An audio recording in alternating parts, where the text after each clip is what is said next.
যুদ্ধের সময় যখন ধুলো উঠছে, সেই ধুলোগুলো কৃষ্ণের চুলে গিয়ে পড়ছে, কীরকম লক্ষ্য করছেন?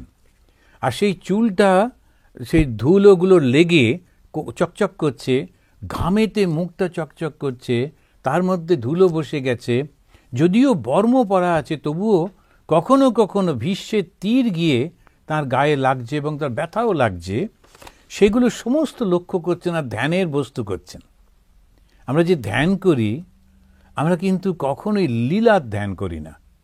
এখানে ভীষ্ম কিন্তু যুদ্ধের মধ্যে লীলার ধ্যান করছেন।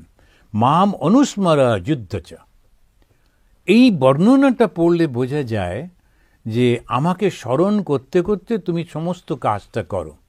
তো শ্রী ভগবানের আমরা যখন শ্রীরামকৃষ্ণদেবের জীবনীটা পড়ি, তিনি এরকম করছেন, এরকম করছেন, এরকম করছেন। আর বিশেষ করে কথামৃতের মধ্যেও দেখি যে মাস্টারমশাই শুধু যে কথাগুলো লিখেছেন তা না, আজকে ঠাকুর কিরমভাবে বসে আছেন, কোন দিকে তাকিয়ে বসে আছেন, ঘরের কোণাতে একটা জলের একটা জায়গা রয়েছে, তারপরে কে কোথায় বসে আছেন, ঠাকুরের গায়ে কীরকম চাদর রয়েছে কিনা, সব বর্ণনা দিচ্ছেন। শুধু তাই না, বাইরের গঙ্গাটা কোন দিকে বইছে সব বর্ণনা কেন দিচ্ছেন? যাতে করে পরবর্তীকালে লোকেরা ধ্যান করতে পারে। তা কৃষ্ণের ধ্যান করছেন কোথায়? যুদ্ধক্ষেত্রে।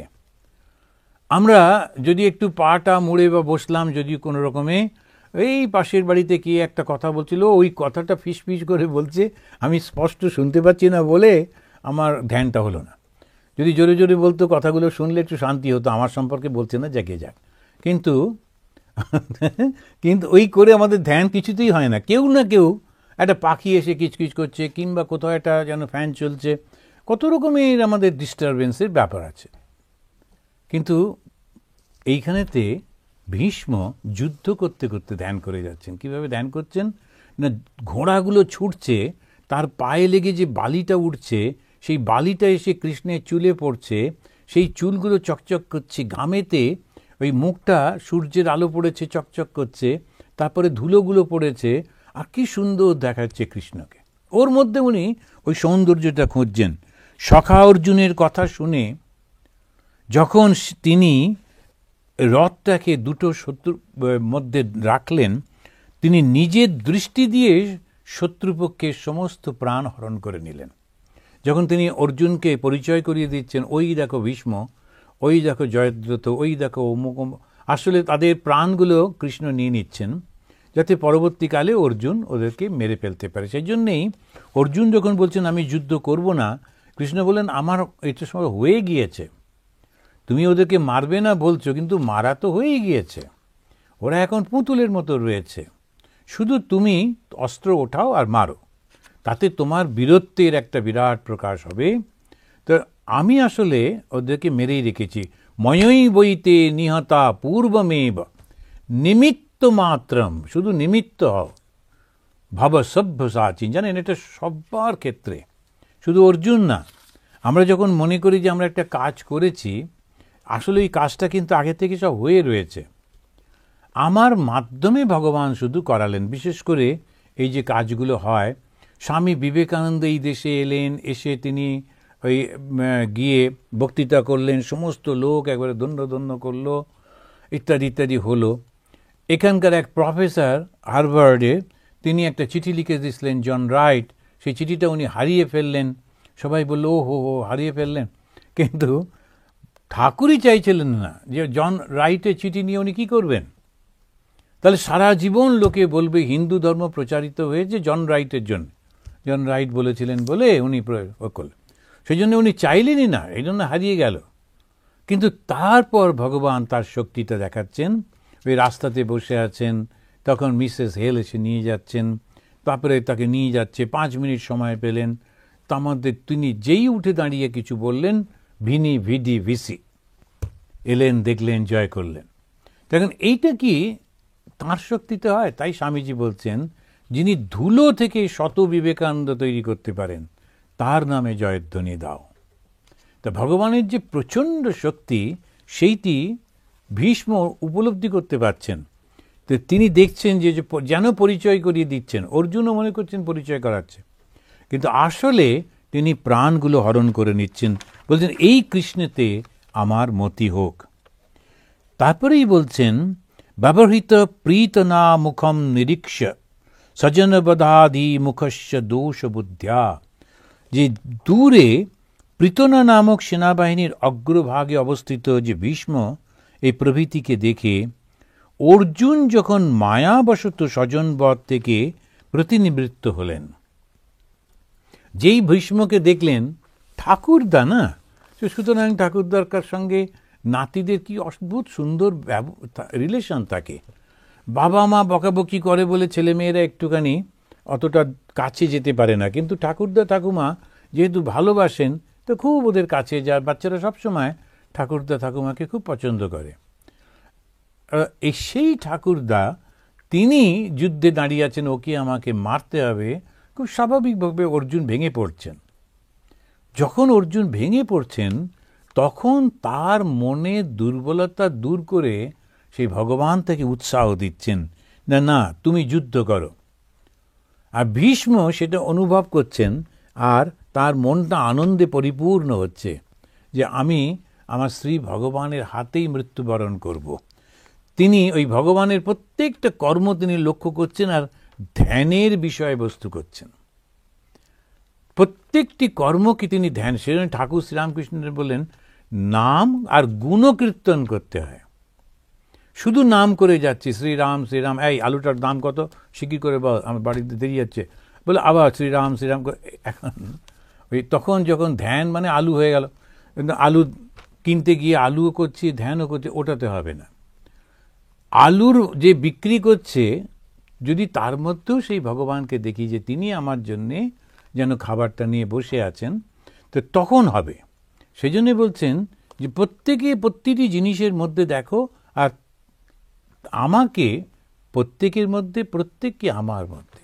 ইয়ো মাম পশ্যতি সর্বত্র সর্বম চ ময়ি পশ্যতি, তাহলে সে কিন্তু মুক্ত হয়ে যাবে, যে সবার মধ্যে আমাকে আর আমাকে সবার মধ্যে যে দেখতে পায়। তা ভীষ্ম কিন্তু এক দৃষ্টিতে শুধু কৃষ্ণকে দেখে চলেছেন, তার প্রত্যেকটা কর্মকে উনি উপলব্ধি করছেন আর ধ্যানের বিষয় করছেন। যে অর্জুনকে যখন কৃষ্ণ বোঝাচ্ছেন তখনও তিনি জানেন যে দেখো কি সুন্দর করে তার সমস্ত কর্মটা তিনি করে চলেছেন। এরপরেই তিনি বলছেন যে তিনি নিজে আমার উপরে কত কৃপা করলেন। ভীষ্ম প্রতিজ্ঞা করেছিলেন যুদ্ধেতে কৃষ্ণকে অস্ত্র ধারণ করাবই, এমন যুদ্ধ করব যে অর্জুনকে রক্ষা করবার জন্যে শেষমেশ কৃষ্ণ অস্ত্র ধারণ করবেই করবে। আর কৃষ্ণ প্রতিজ্ঞা করেছিলেন আমি অস্ত্র ধারণ করব না। এবারে ভগবান তার নিজের প্রতিজ্ঞা ত্যাগ করছেন কেন? কেননা তার শিষ্য বা তার ভক্তর সম্মান রাখার জন্যে। এই যে ভগবান, যিনি এতখানি, একটা প্রতিজ্ঞা ত্যাগ করা মানে কত বড় অপমান হয়ে যায়, এ প্রতিজ্ঞা রাখতে পারল না। কিন্তু ভগবান এখানে প্রতিজ্ঞা ভঙ্গ করছেন শুধু ভক্তকে রক্ষা করবার জন্যে। তো ওই এত ভালো বড় মনটা, এত উদার মন, নিজে অসম্মানিত হয়েও সমাজের কাছে তিনি ভক্তকে সম্মানিত করতে চাইছেন। সেই ভগবানকে আমি আমার সমস্ত মনটা দিচ্ছি। এবারে তিনি বর্ণনা করছেন যে ওই 37 ভার্সের মধ্যে রয়েছে, এমন তীর মারছে অর্জুনকে, কৃষ্ণ দেখলেন কিছুতেই অর্জুনকে বাঁচানো যাবে না, ভীষ্মের তীরের থেকে অর্জুনকে বাঁচানো অসম্ভব। তখন তিনি রথ থেকে লাফিয়ে নামলেন নিচে।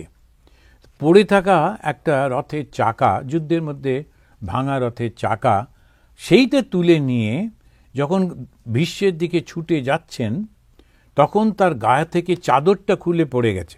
ভীষ্ম প্রত্যেকটা জিনিস লক্ষ্য করছেন আর সেইটাকে ধ্যানের বিষয়বস্তু করছেন, আর সেইটার মধ্যে দিয়ে গভীরভাবে কৃষ্ণকে মনের মধ্যে বসিয়ে নিচ্ছেন। আর ধ্যান করতে করতে ভাবছেন ভগবান আমার প্রতিজ্ঞা রক্ষার জন্যে নিজের প্রতিজ্ঞা ভঙ্গ করছেন। অর্জুন ছুটে এসে তাকে আটকালেন, বললেন আপনি প্রতিজ্ঞা করেছিলেন যে তুমি অস্ত্র ধারণ করবো না, তুমি অস্ত্র নিও না, আমি করব। তো ভীষ্ম ইচ্ছা করে এটা করলেন এবং সেটাতে তিনি খুব খুশি হচ্ছেন। এখন আমার ভক্তের কথা কখনো মিথ্যা হবে না। যে ভক্ত হয় তাকে রক্ষা করবার জন্যে ভগবান নিজেকেও এতটা নিচে নামিয়ে আনেন। এই চৈতন্য মহাপ্রভু একদিন একজনকে বললেন, একটু গীতা পাঠ করো তো। তো উনি মন্দিরের ওই থামে অ্যালার্ম দিয়ে বসে আছেন, সে সামনে বসে বসে গীতা পড়ছে, সংস্কৃত গীতা। আর চৈতন্যদেব লক্ষ্য করলেন একটা লোক সে দূরে বসে বসে কাঁদছে, ওই গীতা পাঠ শুনছে, বইটার দিকে তাকিয়ে আছে আর কাঁদছে। যখন পাঠটা থামলো তখন উনি ভদ্রলোককে ডেকে বললেন যে, তুমি এই অর্থগুলো বুঝতে পারছো?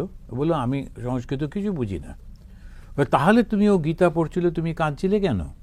তখন বললো, আসলে আমি না ওই ছবিটার দিকে তাকিয়ে কাঁদছিলাম।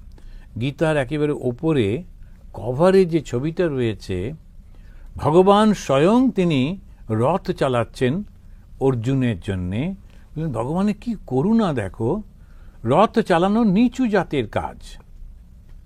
সেই জন্যে ওই রথ চালাতেন যিনি, তিনি মানুষ করেছিলেন বলেই যে এরকম ওই বলতো না যে এত নিচু জাতের। তো তেমনি ভাবে এই ভগবান এই নিচু কাজটা করছেন ভক্তের জন্যে। আমি ভাবতে পারছি না, ভগবানের এই ভালোবাসাটা দেখে আমার চোখে জল আসছে। চৈতন্যদেব তাকে জড়িয়ে ধরলেন যে তুমি ঠিক ঠিক ভক্ত। তো এই ভগবানের এই যে লীলা, যে তিনি আমাকে, ভগবানকেই তিনি তীর দিয়ে মারছেন ভীষ্ম, আর ভগবান তথাপি কিন্তু ভীষ্মকে আশীর্বাদ করছেন, কৃপা করছেন। তো এই ভক্তের এই কে রক্ষা করবার জন্য ভগবানের এই ভালোবাসাটা, সেইটা ভীষ্মদেব বলছেন। আর যত লোক মারা যাচ্ছে যুদ্ধে, তারা কিন্তু উদ্ধার হয়ে যাচ্ছে। কেন? ভীষ্ম তাদের দিকে লক্ষ্য করছেন যে কৃষ্ণ কিন্তু প্রত্যেকের দিকে তাকাচ্ছেন। তো ভগবানের দৃষ্টি মাত্র তারা উদ্ধার হয়ে চলে যাচ্ছে। তা এইটাই বলতে গিয়ে তিনি বলছেন যে শুধু তাই না, তুমি ভেবে দেখো, যখন তিনি রাসলীলা করতেন, বৃন্দাবনে ছিলেন, তখন বৃন্দাবনের যে গোপ ও গোপী, তারাও কিন্তু কৃষ্ণের ধ্যান করতেন। কিভাবে? যে কৃষ্ণ হাসছেন, কৃষ্ণ নৃত্য করছেন, তিনি খেলা করছেন, তিনি খাচ্ছেন, বসছেন, খুব সাধারণ, কিন্তু এই প্রত্যেকটি কর্ম তাদের মনে ধ্যানের বিষয়বস্তু হতো। তো অনেকে যে বলে আমি ধ্যান হচ্ছে না, তার কারণ তারা লীলার ধ্যান করে না। যদি লীলার ধ্যান করতেন তাহলে কিন্তু ধ্যানটা খুব ভালো হতো। তো ভীষ্মের এই কথার মধ্যে দিয়ে দেখছি তিনি তার বিলাস, তার হাস্য পরিহাস, তার কটাক্ষ, সমস্ত কিছু তিনি বলে চলেছেন। এইবারেতে তিনি বলছেন যে সূর্য এক হয়েও ভিন্ন ভিন্ন দৃষ্টিতে যেমন বহু অন্তর্যামী প্রতিটি জীবের হৃদয়ে অনুষ্ঠান করে বহু রূপে প্রতিভাত হচ্ছেন। আমরা যেমন ভগবানকে বিভিন্ন জীবের মধ্যে দেখছি, কিন্তু আসলে তিনি একই। তো উদাহরণ দিতে গিয়ে বলছেন, যখন প্রত্যেকেই সূর্যকে আলাদা আলাদা বলে দেখছে, কিন্তু সেই একই সূর্য আমাদের নিজের দৃষ্টিতে আমার মতো মনে হচ্ছে। তো এইরকমভাবে ভগবান, যিনি জন্ম মৃত্যুহীন, সেই পরমাত্মা, যিনি সকলের হৃদয়ে অবস্থান করছেন, তাকে আমি আমার সমস্ত মন দিচ্ছি। তো ভীষ্ম এতক্ষণ ধরে দ্বৈতভাবে সাধনা করছিলেন, লীলার ধ্যান করতে করতে এসে এইবারে তিনি একের ধ্যান করলেন, এক এবং অদ্বিতীয়। এবং ধীরে ধীরে সেই লীলার ধ্যান করতে করতে এসে তিনি একের মধ্যে মিলিত হয়ে যাচ্ছেন। আমরা দেখলাম 42 নম্বর শ্লোকের মধ্যে দিয়ে ভীষ্ম তিনি জীবের যে বুদ্ধিটা, আমি দেখছি, আমি ধ্যান করছি, আমি আলাদা আর আমার ধ্যানের বিষয়বস্তু আলাদা, এটার থেকে তিনি ঊর্ধ্বে উঠে এক হয়ে যাচ্ছেন। যে ধ্যান করছে, যাকে ধ্যান করছে, দুজনেই এক হয়ে যাচ্ছে। তো হিন্দুদের এইটা একটা অসাধারণ, ওরা 2 থেকে 1-এ পৌঁছে যাচ্ছে, বহু থেকে 1-এ পৌঁছে যাচ্ছে। কেননা একই তো বহু হয়েছেন। তো সার্কেলটা কমপ্লিট না করলে তো মুক্তি হবে না। সার্কেলটা কি? সার্কেলটা হচ্ছে বহু থেকে একে পৌঁছে যাওয়া। এক ভগবান তার ভেতর থেকেই মায়ার শক্তিতে সৃষ্টি করলেন, তিনিই সমস্ত কিছু করে আমাদেরকে মায়ার শক্তি দিয়েই বদ্ধ করলেন। সেই মায়ার শক্তিটা কি? অহংকার, আমি অমুক, আমি তমুক, এরকম সব নানান রকমের সব হলো। এই মায়ার শক্তি থেকে আমরা যখন মায়ার শক্তিটাকে পেরিয়ে যেতে পারবো, তখনই দেখব যে আসলে কিন্তু আমি একই। তা সুফি ধর্মের মধ্যেও এই একের কথা আছে। এক না হতে পারলে কখনোই মুক্তি হবে না। যতক্ষণ মনের মধ্যে দুই রয়েছে ততক্ষণ ফিরে ফিরে আসতে হবে। খুব ভালো যদি কেউ তপস্যা করে স্বর্গে যাবে বটে, কিন্তু স্বর্গেও তো চিরন্তন নয়, স্বর্গ থেকে আবার ফিরে আসতে হবে। কেননা যে জিনিসটি আমরা করে পাই, ক্রিয়া একটা রয়েছে, করে পাচ্ছি, তো তার তো একটা লিমিটেড ফল রয়েছে। তো যখন আমরা খুব ভালো কর্ম করলাম তার একটা লিমিটেড ফল, সেই লিমিটেড ফলে আমরা স্বর্গে গেলাম এবং স্বর্গতে ওই ফলটাকে উপলব্ধি করে, এনজয় করে, আনন্দ করে আবার এখানে ফিরে আসতে হবে। তো সেই জন্যে ভারতীয় ধর্ম, আমাদের হিন্দু ধর্ম, জৈন ধর্ম, বুদ্ধ ধর্ম, এরা স্বর্গের কথা বলে না, এরা বলে মুক্তির কথা, নির্বাণের কথা। তো এই নির্বাণ বা মুক্তি, এটা হচ্ছে যখন আমি বুঝতে পারি আমি দুই নই, আমি এক। তো বেদান্তই সেই জন্যে শ্রেষ্ঠ। ভাগবতেও ওই বেদান্তের কথা ঘুরে ঘুরে আসছে এবং বলছেন যে জন্ম মৃত্যুহীন পরমাত্মাতে আমার সম্যক ভাব লাভ করি। এতক্ষণ ধরে বলছেন যে কৃষ্ণে মতি হোক, কৃষ্ণে মতি হোক, কৃষ্ণে মতি হোক। এবারে এসে সেই বিষ্ণুদেব বলছেন যে এই আমার যে মোহ সেইটা দূর হয়ে যাক, আর যেখানে জন্ম মৃত্যুহীন, জন্ম নেই, মৃত্যু নেই, সৃষ্টি নেই, ধ্বংস নেই, একের মধ্যে, সেই চৈতন্যের মধ্যে আমি যেন অবস্থান করি। তো আজকে এই পর্যন্ত।